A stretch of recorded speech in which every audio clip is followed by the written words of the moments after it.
Olá, sou Ronaldo Augusto, este é o Bate-Papo da Semana, uma produção do Instituto EF Ensaiando o Futuro em parceria com a MSV Cursos.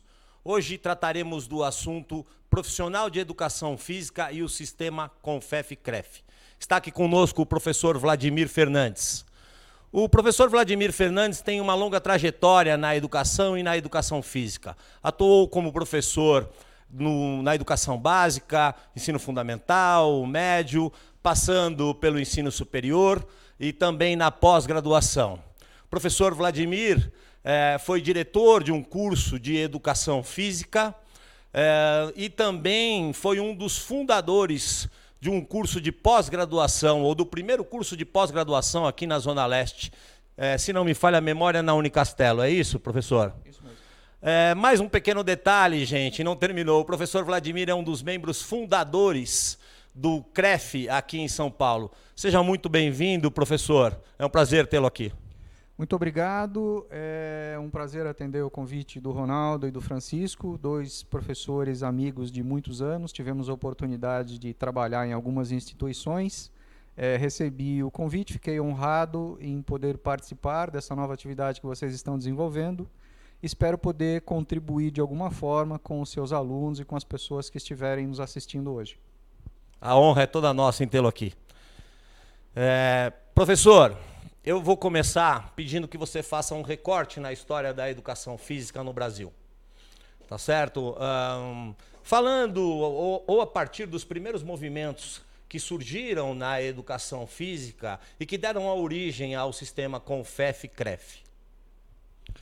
Pois não. É até estranho hoje em dia se falar sobre a importância da atividade física e do reconhecimento que as pessoas têm sobre a atividade física e o que é que ela traz de benefício para as pessoas. Na verdade, se nós recuarmos aí cerca de 30, 40 anos, isso era uma coisa totalmente nova. A população brasileira, eu diria que até a população no mundo, não tinha o hábito ou não tinha essa atividade de prática de educação física voltada para a saúde.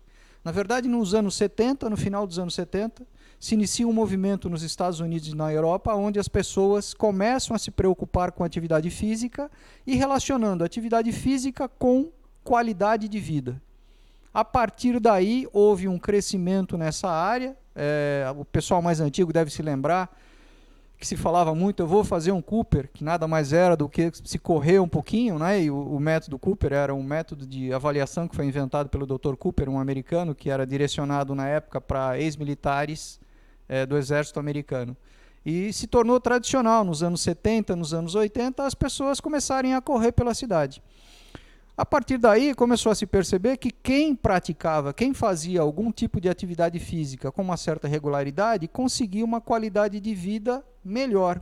A partir disso, principalmente dos anos 80, aqui em São Paulo, especificamente onde nós estamos, as pessoas começaram a procurar as academias, Ronaldo. Inicialmente, as academias de natação, ou as chamadas escolas de natação.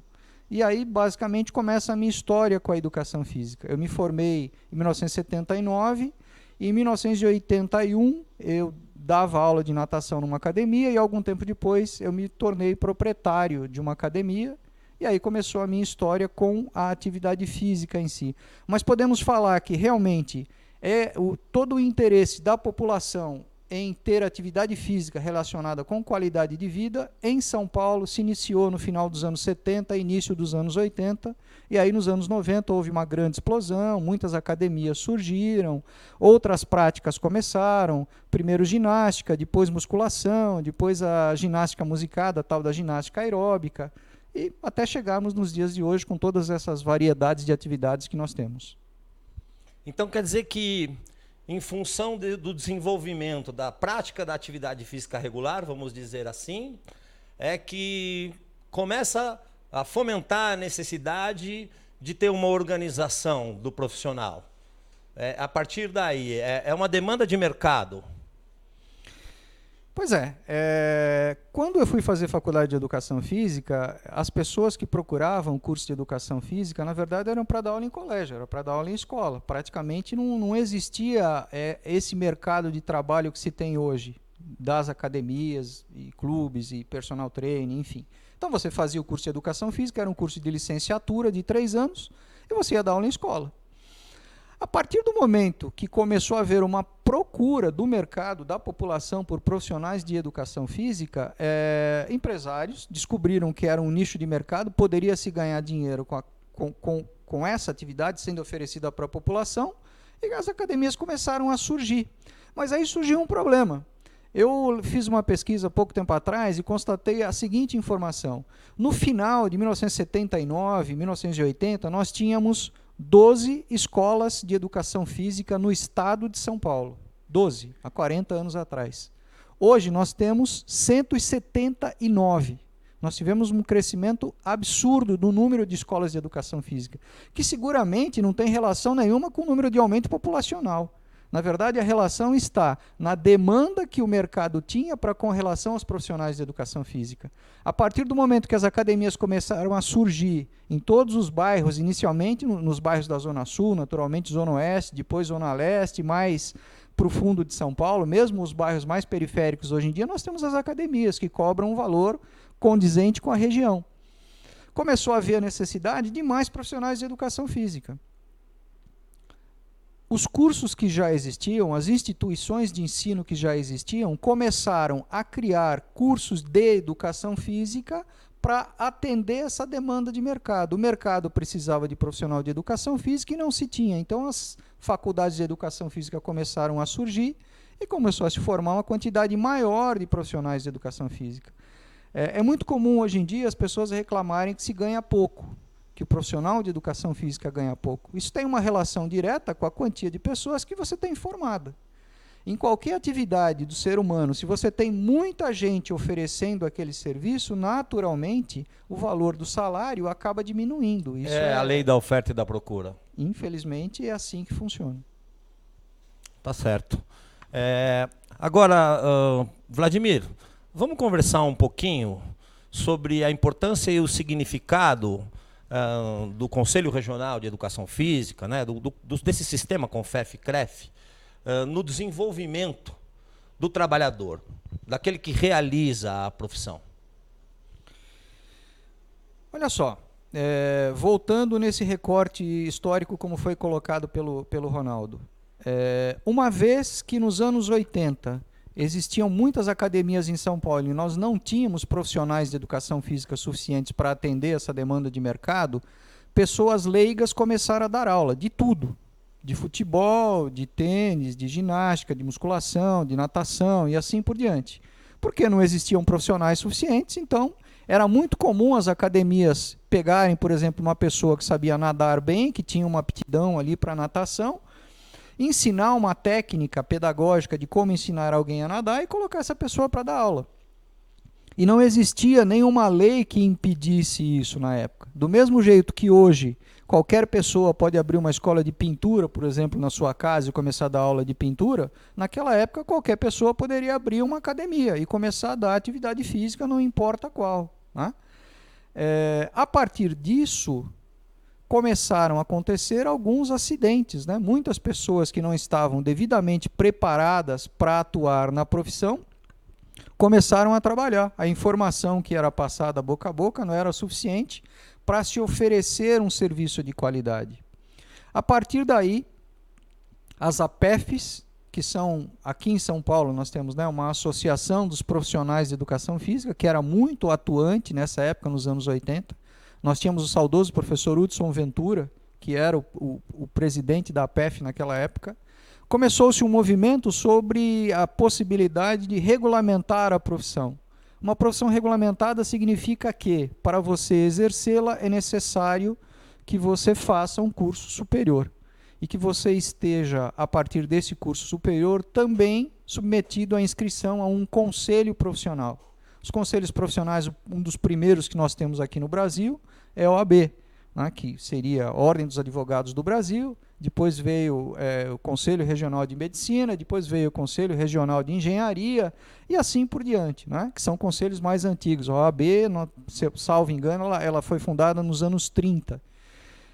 A educação física é muito recente, nós só conseguimos regulamentar efetivamente a nossa profissão no final dos anos 80, né? No final dos anos 90, desculpa, somente em 98, a Lei 9696/98 é que regulamentou a profissão, então somente a partir daí é que os conselhos começaram a existir, tanto o Conselho Federal como o Conselho Regional, tendo como principal objetivo fiscalizar a atuação profissional, evitar que maus profissionais exerçam a profissão de profissional de educação física e possam, de alguma forma, prejudicar a população. Entendo perfeitamente.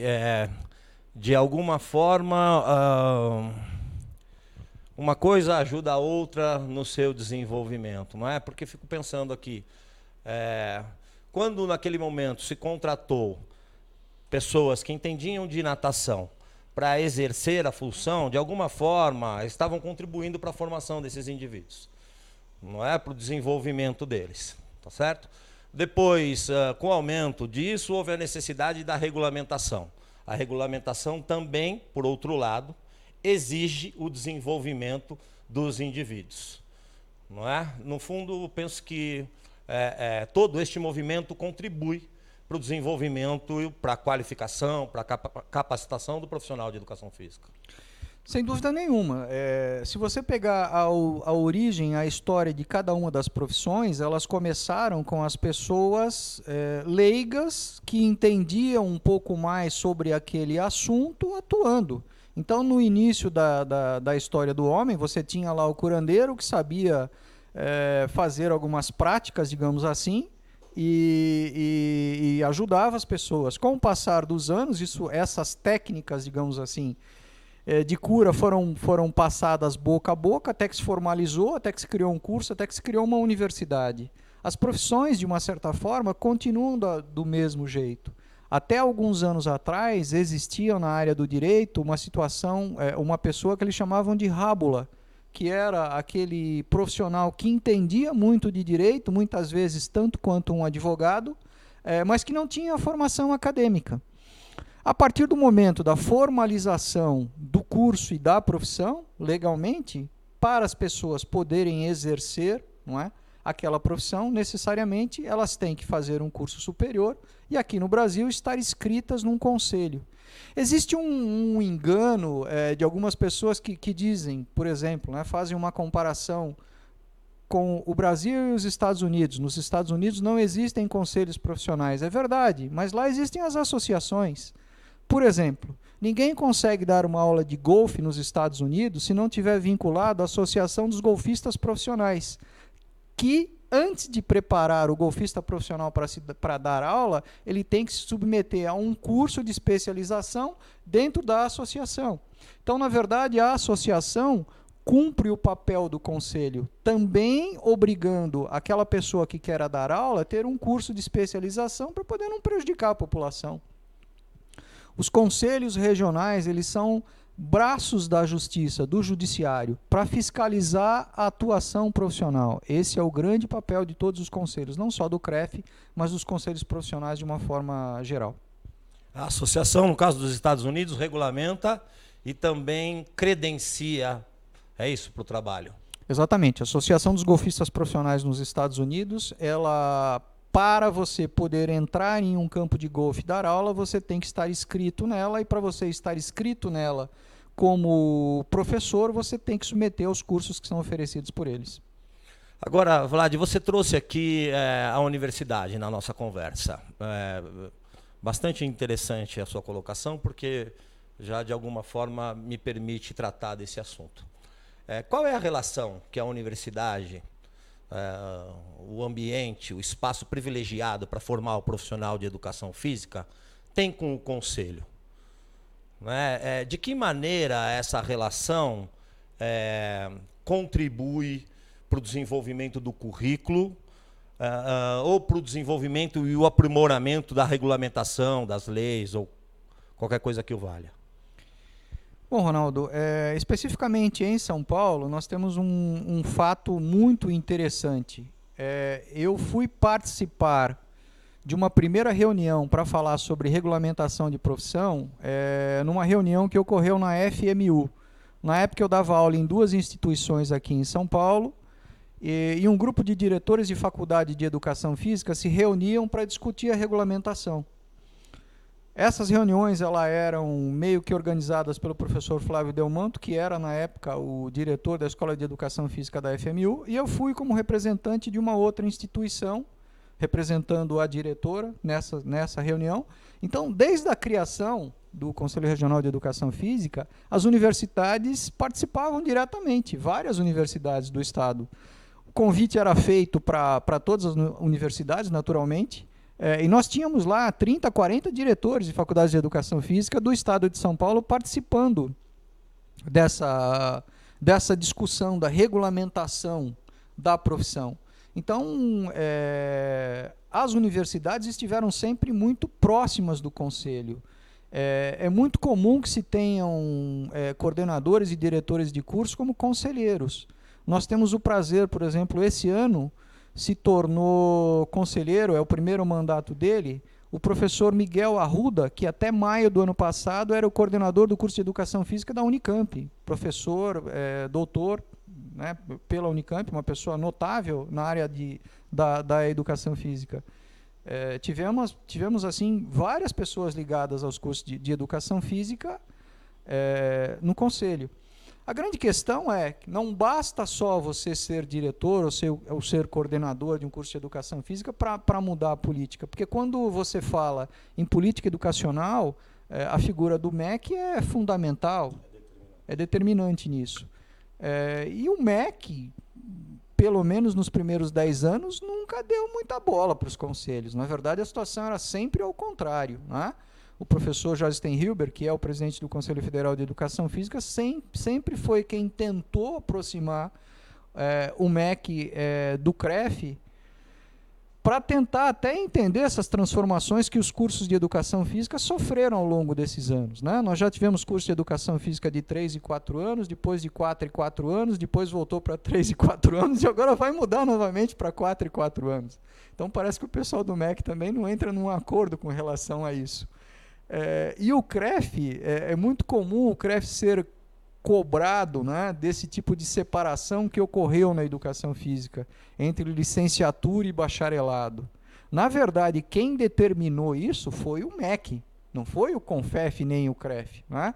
Nós costumamos dizer o seguinte, o papel do CONFEF e do CREF é que a lei venha a ser cumprida, mas quem fez a lei não foi o CONFEF e o CREF, foi o MEC, né? Naturalmente, com ações políticas e, querendo ou não, no nosso país, para você conseguir uma transformação, você só consegue isso através de política, você precisa modificar as leis e modificar as coisas que vêm do MEC. Hoje em dia, existe uma proximidade, eu diria, muito maior e uma animosidade pequena com relação ao MEC. Isso em outras épocas era assim muito grande, realmente era difícil você conseguir acessar as pessoas do MEC. Hoje é uma coisa que está mais tranquila, pelo menos eles estão nos ouvindo.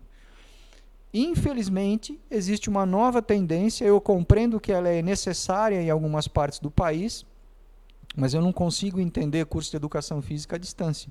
Me desculpem os que são defensores desse tema, mas educação física, você tem que, basicamente, o profissional de educação física, quando ele vai propor alguma atividade, ele explica, demonstra e observa as pessoas e corrige. Eu não consigo imaginar como é que você consegue fazer isso à distância, talvez por ser um professor das antigas, não é mesmo?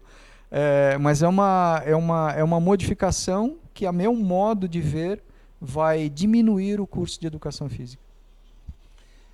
Esse desmembramento que você citou, Vlad, da educação física, a licenciatura plena, que passou a ser educação física bacharelado, né? E educação física licenciatura, que segundo a lei diz que o bacharelado, o graduado atuará exclusivamente na área não escolar, né? E a licenciatura ou exatamente o contrário, vai atuar exclusivamente na área escolar. Como é que o CREF viu isso, mas como ele enxerga isso ainda hoje e se ele se interessa por esse movimento que ainda é pequeno, né, que vem agora no sentido contrário, né, de unificar esses dois cursos?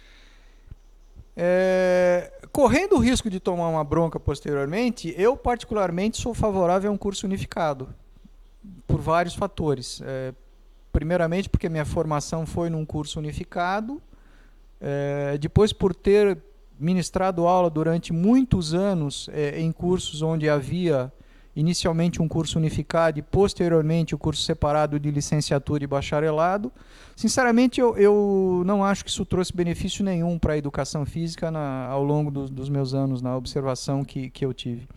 Hoje em dia existe, como você colocou, né, o pessoal da licenciatura vai atuar na área formal da educação física, que seria só para as aulas de educação física regulares, e o pessoal do bacharelado vai dar aula na área não formal da educação física, ou seja, clubes, academias e afins, não é? Agora, uma pergunta, e era uma brincadeira que nós fazíamos entre nós, pelo menos os defensores do curso unificado, não é? Se uma gata der cria dentro de um forno, vai nascer pão de queijo ou gatinho? Vai nascer gatinho, ok? Se eu estiver dando aula de natação, de iniciação, numa escola ou numa academia, eu vou estar dando aula de iniciação de natação. Se eu estiver dando aula de futebol numa escola ou numa dessas escolinhas de futebol, eu vou estar dando aula de iniciação de futebol. Você pode falar, não, mas os objetivos são diferentes. Naturalmente, a escola existe toda a parte social de formação do cidadão educacional. Eu sei disso. Bom, e na escolinha de futebol também não se espera isso? Você não quer que a molecada se socialize, você não quer que o menino seja educado, que ele tenha moral, que ele aprenda os bons costumes? Eu não consigo perceber qual a diferença de uma coisa e outra. Tá? Pode até se falar, mas como é que você vai pensar em dar aula de musculação numa escola? Por que não? Por que não? Eu não posso pegar um menino que está fazendo o ensino médio com 14, 15, 16 anos e oferecer uma aula adequada para ele? Porque essa molecada faz aula nas academias ou não. Então, eu não vejo sentido na divisão do curso. A unificação é um caminho longo e eu não sei se ela acontecerá nos próximos anos, porque existem correntes contrárias muito poderosas a isso. Muito obrigado pelo esclarecimento. Agora, Vlad, você atuou no mercado não formal, né, usando o termo que você colocou aqui, por muito tempo e ainda atua, assim como atuou também na área formal, não é isso? Mas vamos falar agora um pouco sobre do mercado não formal, que você tem também uma larga experiência, uma larga vivência. Outrora, as academias eram muito grandes, né, com muitos profissionais, não é isso? Uma exigência de qualificação bastante grande para todas as áreas. Isso, de alguma forma, ao longo do tempo, veio diminuindo, né? A gente observa hoje academias que já não são tão grandes, não tem tantas áreas, né, de atuação. Os profissionais, evidentemente, precisam estar habilitados, mas a gente já não vê profissionais com tanta qualificação assim, com tanta experiência assim, atuando há muito tempo, né, no mercado. Como é que você enxerga tudo isso? Como é que você percebe tudo isso? Bom, Ronaldo, o nosso país sofreu uma transformação, uma mudança nesses últimos anos, e eu tive a oportunidade de estar envolvido nesse movimento, né? Eu me tornei proprietário de academia em 1981, nós estamos falando aí de quase 40 anos atrás, 38 anos atrás, e tive academia durante mais de 30 anos. E ao longo desses anos aconteceu uma transformação, principalmente o custo de energia e de espaço ficou muito caro. Tanto é que hoje em dia você quase não vê mais as academias com piscina, porque você manter uma piscina aquecida é muito caro, muito mais caro do que era há alguns anos atrás. Então se tornou um negócio quase que inviável, é necessário um número muito grande de alunos para que você consiga ter lucro naquela atividade. Fora isso, se você imaginar uma piscina que tenha 10 por 20, por exemplo, uma piscina de 200 metros, você consegue colocar ali 20 alunos nadando, né? Se você imaginar 10 alunos de cada lado, revertendo a raia e tal. Se você tiver um espaço de 200 metros numa sala de musculação, você coloca 50, 60 pessoas fazendo atividade, ou de ginástica ou de musculação. Tá? Então, o espaço se tornou muito caro. E de uma certa forma, tem um estudo na época relacionado à sociedade que fala percepção de preço. Percepção de preço é quantas pessoas acham que vale uma determinada coisa. Eu vou te perguntar, você falou para mim no bate-papo anterior que você tem filho aí em idade escolar, não é? Teu filho Sim. faz aula de inglês fora da escola? Faz. Faz. Você pode falar quanto você paga? R$200. R$200. E é aula particular. Muito bem. Se uma academia te pedisse para R$200 por mês, você acha caro ou barato? Eu acho um valor nos dias de hoje, justo, né? eu diria. Meu filho faz uma escola também de futebol. E, se não me engano, R$130 para uma única modalidade, né? Muito bem, muito bem. Vamos tentar fazer uma comparação com já que era a minha área de atuação mais intensa, com uma aula de natação. Suponhamos que um menino faça 2 aulas de natação por semana, 2 aulas de 50 minutos. As escolas, nós estamos aqui na Zona Leste, tá bom, gente? Zona Leste de São Paulo. As escolas aqui da região, as academias, melhor dizendo, daqui da região de natação, estão cobrando em torno de R$100 por aí para um menino fazer 2 aulas por semana. O Ronaldo já nos disse que ele paga 200 para o filho dele fazer aula de inglês. Uma vez por semana, 1 hora. Uma vez por semana, 1 hora. A minha filha eu tenho uma filha que é adolescente, está com 17 anos, ela terminou o curso de inglês dela ano passado, eu terminei pagando R$300 por mês, ela fazia 2 aulas por semana numa grande escola aqui do bairro. Tá? Vamos tentar comparar. Quanto custa uma sala para uma pessoa ter aula de inglês? Você tem uma sala ali de 5x5, 4x5, né? Uma sala, um professor dando aula para 10 pessoas, por exemplo, cobrando ali R$200, são R$2.000. Né? Quanto você acha que custa para você manter uma piscina aquecida de 10 por 20? E a piscina, o professor de inglês parou de dar aula, você desliga a luz e ele vai para a casa dele. Uma academia que tem uma piscina de natação, ela tem que manter a piscina aquecida o tempo inteiro. Se você falar para uma pessoa fazer aula de natação, ela tem que pagar R$300, ela não quer pagar, porque ela acha esse um preço excessivo. Ao mesmo tempo, ela acha que pagar R$300 para fazer aula de inglês 2 vezes por semana é uma coisa razoável, está dentro do preço de mercado. Então a sociedade tem uma percepção de preço com relação à atividade física de que o nosso serviço ainda vale pouco. Nós precisamos de uma valorização do nosso serviço. Essa percepção vem em função do conhecimento que cada um tem das diversas áreas. Como você disse, ao que parece, a nossa sociedade valoriza muito mais a língua inglesa do que a atividade física. Mas acho que também tem um pouco aí de falta de conhecimento. Isso que você está nos esclarecendo aqui. Né? Isso tudo, a falta de conhecimento gera, aliás, por si só o preconceito.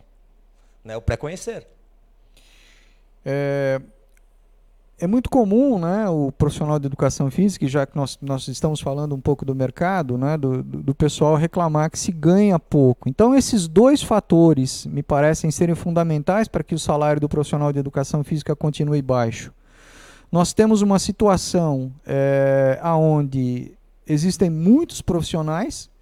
É só fazer uma conta rápida aí, se você tem 170 escolas, vezes 50, 60, 100 alunos que se formam em cada escola, nós vamos ter quantas pessoas se formando? 2, 3, 4, 5 mil profissionais de educação física se formando por ano? Por ano. Será que existe mercado para tanta gente assim? Essa é uma situação.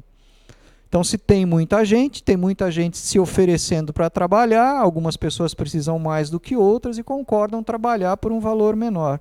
Não vamos nos iludir que empresários, e eu fui empresário durante muitos anos, não, eu vou fazer um bem para a comunidade. As pessoas pensam no lucro, essa que é a verdade, e vão pagar aquilo que o mercado exige. Tá?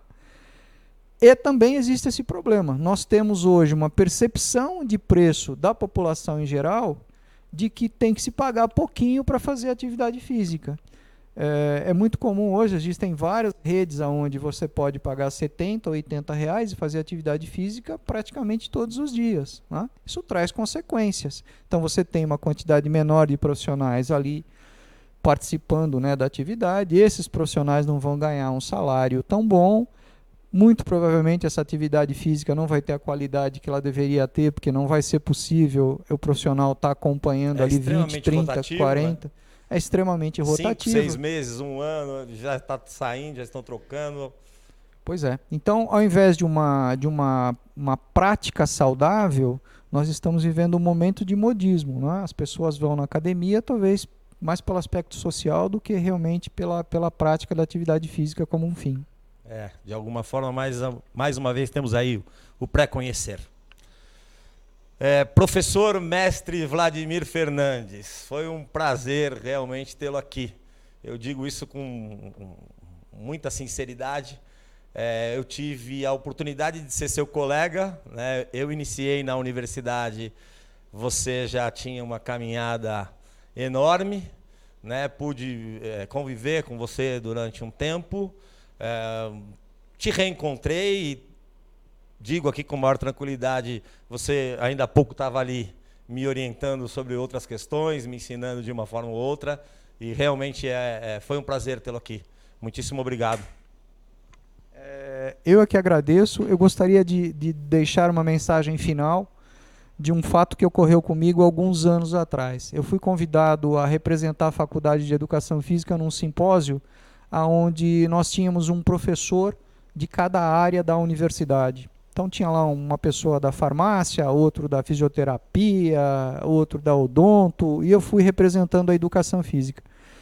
E a questão, né, colocada lá pelos organizadores era qual era o papel daquela atividade profissional para a sociedade. E as pessoas foram se colocando lá, o pessoal do direito falou sobre a importância de se seguir as leis, o pessoal da odonto falou sobre a importância da prevenção, de se ter uma boca saudável e tal. E eu fiquei pensando sobre a educação física, né? E fiz até uma brincadeira, na verdade, com as pessoas lá no auditório. Tinham lá 200 pessoas aproximadamente. Perguntei para as pessoas o seguinte, Ronaldo. Você acredita que uma pessoa que faça atividade física orientada de uma forma regular, de 2 a 3 vezes por semana, é uma atividade saudável? Faz bem para o ser humano? Todo mundo? Sim, professor. Segunda pergunta. Quantos aqui de vocês fazem atividade física regular e orientada 2 vezes por semana? Levantou a mão lá, 10%. Bom, então a escola falhou. Aí o pessoal falou, como a escola falhou? Eu falei, bom, o ser humano, existem 2 locais onde ele pode adquirir bons hábitos. Um é na sua própria casa, com a educação que todo pai e mãe deve acabar dando para os seus filhos. Lugares privilegiados. E outro é na escola, não é? Na escola que você adquire hábito de leitura, que você adquire lá os hábitos de civilidade, de relacionamento com as pessoas. Não deveria ser também um local onde você pudesse adquirir hábitos de prática de educação física? Infelizmente, a educação física escolar no nosso país não consegue fazer isso. As pessoas fazem atividade física até o ensino médio, porque são obrigadas a fazer, porque está na grade curricular, e depois disso não fazem mais. Apesar desse grande número de academias que nós temos espalhadas por aí, com muita gente fazendo atividade física, existem estudos mostrando que menos de 20% da população faz atividade física regular. Apesar de todo mundo aqui saber e concordar que a atividade física regular faz bem para a saúde. Então fica uma reflexão aí para nós, profissionais de educação física, e para os futuros profissionais de educação física. Afinal, o que nós temos que mudar na escola para que a nossa população adquira esses bons hábitos. Muito obrigado pelo convite. Obrigado, professor. Essa é uma discussão bastante longa, né, e bastante importante. A gente sabe que a educação física escolar não pode também submeter-se exclusivamente à saúde. Todavia, acredito mesmo que a educação física escolar precisa garantir que os meninos e as meninas saiam de lá sabendo gerir minimamente a sua atividade física. A saúde tem sua importância grande neste momento da nossa sociedade, e a educação física escolar não pode deixar isso de lado. Esta é a minha opinião. Este é o bate-papo promovido pelo Instituto EF, Ensaiando o Futuro, em parceria com a MSV Cursos. Eu sou Ronaldo Augusto e estive aqui hoje com o grande professor, mestre Vladimir Fernandes. Obrigado e estejam aqui.